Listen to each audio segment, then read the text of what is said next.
Hello बच्चों, तो Bihar teacher history maker मेरा मोबाइल मेरी शिक्षा में आपका स्वागत है। तो देखिए, हम लोग इकाई 7 के प्रश्नोत्तर को देख रहे थे, जिसमें लास्ट 2 प्रश्नों को बोर्ड पे मैंने बनाने के लिए बताया था कि बोर्ड पे देखते हैं। तो चलिए हम लोग देखते हैं कि वो लास्ट प्रश्न क्या है। इसमें पहला है, दिए गए आंकड़ों को दंड आरेख से दिखाएं। यहाँ पे आंकड़े दिए गए हैं, उसको हमें दंड आरेख बनाकर दिखाना है। तो मैंने यहाँ बना दिया है, अब आपको मैं समझाती हूँ। ऐसे मैंने आप लोगों को 2-3 वीडियो में बताया है कैसे बनाया जाता है। आप लोग इसको खुद भी कर सकते हैं, लेकिन फिर भी मैं ये बता रही हूँ आपको। तो दिए गए आंकड़ों को दंड आरेख से दिखाएं। आंकड़े क्या दिए गए हैं? वर्ष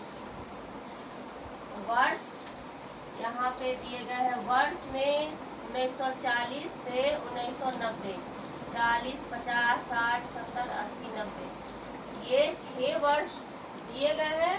उसमें जन्म दर, यहाँ पर उसके जन्म दर प्रति हजार, यानी कि प्रत्येक वर्ष में 1000 के आंकड़ों से हम लोग निकालेंगे।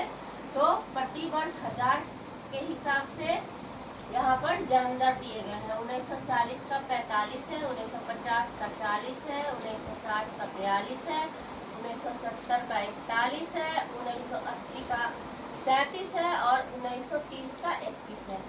तो हम इसको दंड आरेख में कैसे बनाएंगे? सबसे पहले हम लोग ये लाइन और ये लाइन ले लेते हैं। क्या?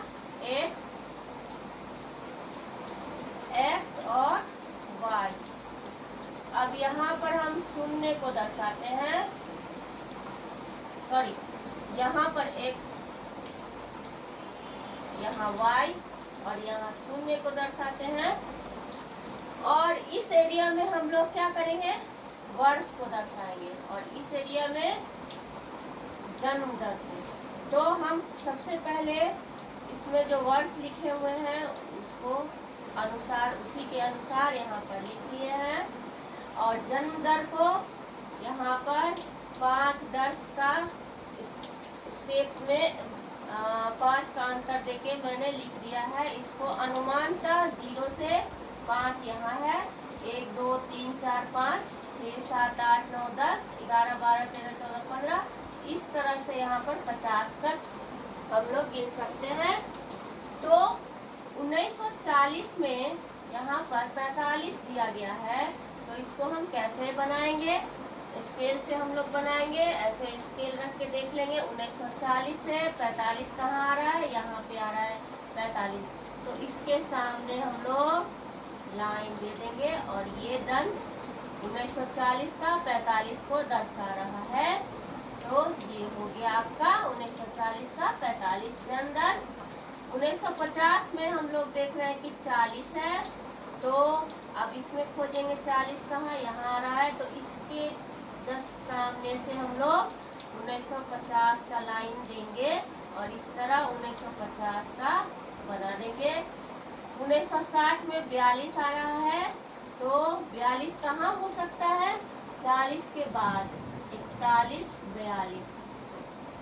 इसकी सामने सीधी रेखा यहाँ पर डाल के इसको 1960 के सामने ये दंड आरेख बनाएंगे।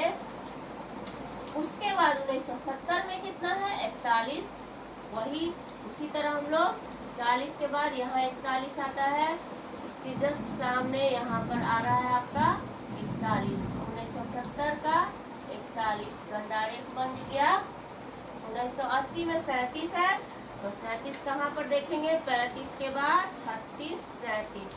तो इस आधार पे हम लोग यहाँ आते हैं। तो यहाँ से हम लोग 1980 के सामने दंड आरेख बना देंगे। 1990, 31, तो 1990, 31 कहाँ ढूंढेंगे? 35 यहाँ है, 30 यहाँ है, तो 30 के बाद 31 यहाँ आएगा। इसके जस्ट सामने यहाँ से हम 1990 बना देंगे। तो इस तरह इसका दंड आरेख तैयार है। अब हम दूसरा प्रश्न देखते हैं। दिए गए आंकड़ों को रेखीय ग्राफ से दिखाना है। क्या है? रेखीय ग्राफ से। तो रेखीय ग्राफ से हम कैसे दिखाएंगे, और इसका दंड आंकड़ा क्या है, महीना और तापमान, किस महीने में कितना तापमान ये देखा गया था। तो सेल्सियस के हिसाब से, डिग्री सेल्सियस के हिसाब से, और महीना जनवरी फरवरी से लेके दिसंबर तक। मैंने शॉर्ट में लिखा है क्योंकि यहाँ पे जगह कम है, इसलिए जनवरी फरवरी से लेके दिसंबर। और तापमान 16 डिग्री से लेके 20 डिग्री यहाँ पर सारे सबको दिया गया है महीने के हिसाब से। जनवरी का 16, फरवरी का 18, मार्च का 20, अप्रैल का 25, मई का 30, जून का 35, जुलाई का 32, अगस्त का 30, सितंबर का 32, अक्टूबर का 28, नवंबर का 25 और दिसंबर का 20। तो इसको हम लोग रेखीय ग्राफ से कैसे बनाएंगे, जस्ट उसी तरह हम लोग महीना को यहाँ पर दर्शा देंगे। पहले तो एक लाइन लेंगे, यहाँ पर x y एक्सिस और यहाँ 0, और जनवरी से लेके दिसंबर तक हम यहाँ पर लिख देंगे। और सबके बाद हम उसके निश्चित एक दूरी छोड़ेंगे ताकि पता चले कि यहाँ से यहाँ एरिया जनवरी का है, यहाँ से फरवरी का, मार्च का, अप्रैल, मई, जून, जुलाई, अगस्त, सितंबर, अक्टूबर, नवंबर, दिसंबर। और इसी तरह इधर हम उसी तरह जैसे 16 से ये सब लिखना है तो 5, 10, 15 उसी तरह 5 का गैप देके हम लोग लिख सकते हैं। सबसे हाईएस्ट इसमें क्या दिख रहा है, इसमें सबसे हाईएस्ट आपको 35 दिख रहा है। तो लगभग मैंने 40 ले लिया है, 35 तक की हमें ज़रूरत है। तो यहाँ पर जैसे जनवरी में 16 डिग्री है, तो जनवरी के सामने हम 16 के पास ऐसे ले जाएंगे रेखीय आरेख। उसके बाद फरवरी में 18 है तो 15, 16, 17, 18 यहाँ आएगा थोड़ा ऊपर। इसी तरह हम इसके अनुसार ऊपर नीचे करते हुए जाएंगे। तो फरवरी में हम लोग 18, मार्च में 20, अप्रैल में थोड़ा 25 ऊपर जाएंगे, यहाँ पर 25 है।